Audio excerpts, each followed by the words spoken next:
ఆహా ఈ రుచి తిన్నరామై వరచి అనే వంకాయ మసాలా కర్రీ రెసిపీని నేను ఇప్పుడు మీకు చెప్తున్నాను. దీన్ని బగారా బైగన్ అని కూడా అంటారు.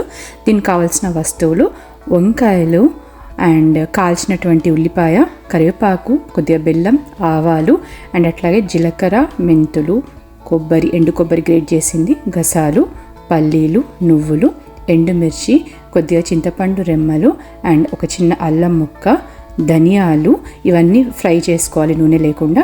అండ్ అంతేకాకుండా పసుపు, ఉప్పు. సో వీటన్నిటిని ఉల్లిపాయలతో సహా ఈ పౌడర్స్ ఏవైతే ఉన్నాయో పల్లీలు, ఇవన్నీ ఈ ఇంగ్రీడియంట్స్ని పసుపు, ఉప్పు కూడా వేసేసి గ్రైండర్లో ఉల్లిపాయతో సహా కొద్దిగా నీళ్లు వేసి మెత్తని పేస్ట్ లాగా తయారు చేసుకోవాలి.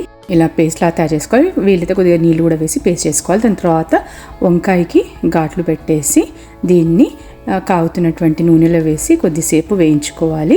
వంకాయలు కొద్దిగా వేగిన తర్వాత వాటిని పక్క తీసి పెట్టుకొనేసి ఈ వేగుతున్నటువంటి కాలినటువంటి అంటే వేడిగా ఉన్నటువంటి నూనెలో ఆవాలు అండ్ కరివేపాకు వేసి కొద్దిసేపు వేయించుకోవాలి, ఫ్యూ సెకండ్స్. ఆల్రెడీ అది నూనె వేడిగా ఉంటుంది కాబట్టి ఎక్కువ టైం పట్టదు. దాంట్లోకి మనము గ్రైండ్ చేసి పెట్టుకున్నటువంటి ఈ పేస్ట్ని వేసి కొద్దిసేపు ఉడికించాలి. అది ఉడుకుతున్నప్పుడు ఒక 2-3 నిమిషాలు అయిన తర్వాత అందులోకి మనం వేయించి పెట్టుకున్నటువంటి వంకాయలు వేసి మరి కొద్దిసేపు ఉడికించుకోవాలి. వంకాయలు కొద్దిగా మగ్గాలి అండ్ అట్లాగే దాంట్లో బెల్లం ముక్క కూడా వేయాలి. ఈ బెల్లం ముక్క వేసినందువల్ల ఏంటంటే గ్రేవీ కొంచెం థిక్గా అవుతుంది, అంతేకాకుండా రంగు కూడా మంచి కలర్ వస్తుంది అనమాట.